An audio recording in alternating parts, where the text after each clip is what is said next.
Okay, so you're looking to really get a handle on fraud, right? Understand what it is, why it matters, but, without drowning in technical stuff. You want the key ideas, the things that are actually useful. Exactly. And that's what we're aiming for today. Because, let's face it, wading through dense material isn't always practical. You need the core insights fast. And fraud is definitely something worth understanding. I mean, we're not talking about minor issues here. The financial damage, it often runs into the billions each year. It's a massive drain, really. So, in this deep dive, we're really going to unpack the nature of fraud. We'll be drawing on various sources, including the textbook Fraud Examination, to give a clear picture. And the mission for you listening is pretty simple. Walk away with a solid foundation, know what fraud actually is, the different shapes it takes, and how the law deals with it. Right. So let's start at the beginning. What is fraud? At its heart, it involves deception, but it's intentional deception. Intentional, yeah, that's key. It's not an accident, not a mistake. Someone is deliberately misleading someone else, usually for some kind of gain. Precisely. And you often see this mix of, well, greed, the actual act of deceiving someone, and crucially, confidence. Fraud often relies on exploiting trust. That's a great point. It's hard to defraud someone who has zero trust in you to begin with, isn't it? There has to be some level of confidence there, even if it's misplaced. Absolutely. That relationship or perceived relationship often paves the way. But the impact goes way beyond just broken trust between individuals. Think about businesses. Oh, yeah. Fraud hits their bottom line directly. It's not just another expense. Every single dollar lost to fraud reduces their net income by $1, period. Wow, dollar for dollar, that's stark. It is, and think about what that means for recovery. Right, because it's not just about that lost dollar. To make up for it, they need to generate way more revenue, especially if their profit margins aren't huge. That textbook example was pretty eye-opening. The auto manufacturer one. Yeah. They had a $436 million fraud loss? Yeah. And their profit margin was around 10%. Okay, so to get that $436 million back in profit. They needed something like $4.36 billion in additional sales. Billion with a B. 10 times the amount. Yep. Yeah, that really puts it in perspective. It's not just the theft, it's the monumental effort needed just to climb back to zero. Exactly. It highlights the sheer scale of the damage fraud can inflict financially. Definitely, and it doesn't stop there. The sources also mention that for big financial statement frauds, where the company's books are cooked, the hit to the company's market value can also be in the billions. Investor confidence just evaporates. Right. Once that trust is gone, the value plummets. So it's clear fraud is serious, but it's not all the same, is it? There are different kinds. Correct. We can break it down into several broad categories. Probably the most common one people think of is employee embezzlement. That's insiders stealing or misusing company assets. Okay, makes sense. What else? Then there's vendor fraud. This is when suppliers cheat the company, maybe they overcharge, bill for things they never delivered, kickbacks, stuff like that. Gotcha. And customers can commit fraud too, right? Yep, customer fraud, things like returning stolen goods for a refund or lying on an application to get benefits or discounts they shouldn't have. Okay. And then a really damaging one is management fraud. This is often about manipulating financial statements, making the company look healthier than it is. Think Enron, WorldCom. Oh, right. The big accounting scandals. Exactly. Those are prime examples of management fraud. And finally, we have investment scams and various other consumer frauds. These target individuals directly. Investment scams. Yeah. Yeah, like Ponzi schemes. The book mentioned Charles Ponzi himself, didn't it? It did, and his story is quite something. His security exchange company promising a crazy 50% return in just 90 days. I mean, alarm bells should have been ringing, right? You'd think so. What was his original idea based on? Something about postal coupons. Yeah, international postal reply coupons. These were like vouchers for stamps, and exchange rates varied slightly. He figured he could buy them cheap in one country and redeem them for more value in another. It was based on a real, though tiny, arbitrage opportunity. But it didn't quite work out like that. Not even close, according to the book. The logistics were a nightmare. To make any real money, he'd need to handle an impossible volume of these coupons. Shipping, currency fluctuations, it just wasn't feasible on the scale he promised.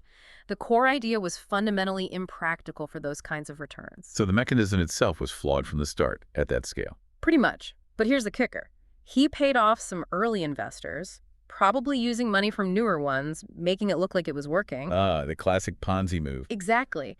And because maybe friends and family sort of grasped the idea of the postal coupons, even if they didn't see the practical impossibility, they jumped in. That initial faulty premise gave it a veneer of legitimacy. And that's how the Security Exchange Company got off the ground in late 1919, still promising that unbelievable 50% return. Still promising it. It just shows how powerful the lure of fast, easy money can be, sometimes overriding basic checks and common sense. It really does. And that model, paying old investors with new investors' money, became the blueprint for countless schemes since. The definition of a Ponzi scheme, yeah. Built on illusion, destined to collapse. So when these frauds happen, it's not just swept under the rug. There are legal consequences, right? The book talked about criminal versus civil law. Yes, and that's a really important distinction. Criminal law is about offenses against the public, society itself. The main goal is punishment fines, prison time, deterring bad behavior. And the standard of proof is really high in criminal cases. Extremely high, beyond a reasonable doubt. The prosecution has to convince a jury, often 12 people, needing a unanimous decision that there's basically no other logical explanation for the facts. Okay. And as the sources note, criminal cases usually come first if there's both criminal and civil action possible for the same fraud. The state wants to prosecute the crime. Got it. So how does civil law fit in? Civil law handles disputes between private parties, people, or companies. Here, the goal isn't primarily punishment, it's about remedy. Usually that means financial compensation, making the victim whole again, financially speaking. So more about getting the money back than sending someone to jail. Generally, yes. The process starts when the victim, the plaintiff, files a complaint against the alleged wrongdoer, the defendant. And the proof needed is different too. Much different. It's typically preponderance of the evidence. Think of it like tipping the scales, even just slightly. The plaintiff just needs to show that it's more likely than not that their claim is true. So easier to meet than beyond a reasonable doubt. Definitely. And civil juries can be smaller, maybe just 6 people, and they don't always need to be unanimous to reach a verdict. Sometimes a judge decides alone. Right, and in both types of cases, experts often get involved. Oh, absolutely. Both criminal and civil fraud cases often lean heavily on expert witnesses. People like certified fraud examiners, forensic accountants, they're crucial for explaining complex financial trails to judges and juries. Makes sense. You need specialists to decode that stuff. Which brings us to the idea of actually becoming one of those specialists, a fraud fighter. Yeah, it's a definite career path. The textbook specifically mentions the CFE Certified Fraud Examiner credential.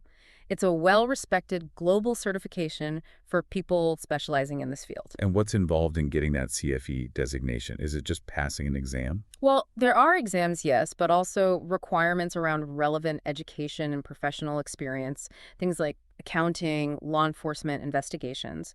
But a really key part is agreeing to and following a strict code of professional conduct and ethics. So integrity is baked right in. Very much so. And you need to be an associate member of the ACFE, the Association of Certified Fraud Examiners, in good standing. Okay. And how's the job market looking for CFEs?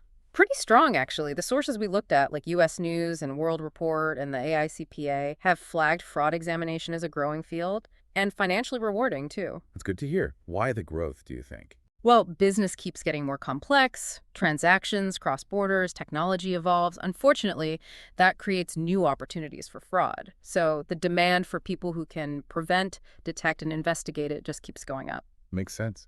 Where do these fraud examiners typically work? All over, really. Big corporations often have them in internal audit or security teams.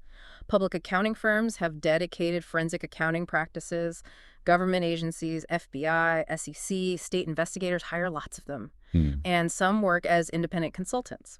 Quite a range of options then. Definitely. Okay, so let's recap this deep dive. We've established that fraud is fundamentally about intentional deception for gain. Right.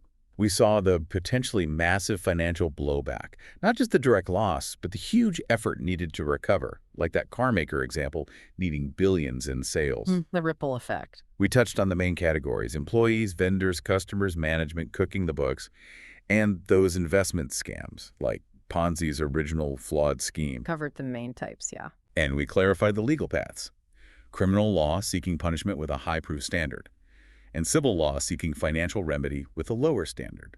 Plus, the role of experts like CFEs. And noted that becoming a CFE is a viable and growing career path itself. Exactly. We've covered a lot of ground on the what and how of fraud and fighting it. We have, from definition to consequences to legal responses and the profession itself. It really has been insightful. And, it kind of leaves you wondering, we've talked a lot about the mechanics and the impact, but thinking about all this huge sums of money, the different ways people cheat, what is it deep down? What are those sort of underlying pressures or ways of thinking that actually drive people or even companies to cross that line into fraud in the first place? That's the million-dollar question, isn't it? Or maybe the billion-dollar question, given the stakes. Understanding those motivations, the psychology, the rationalizations, the ethical lapses, that's a whole other incredibly important area. Definitely food for thought, perhaps for another deep dive down the road.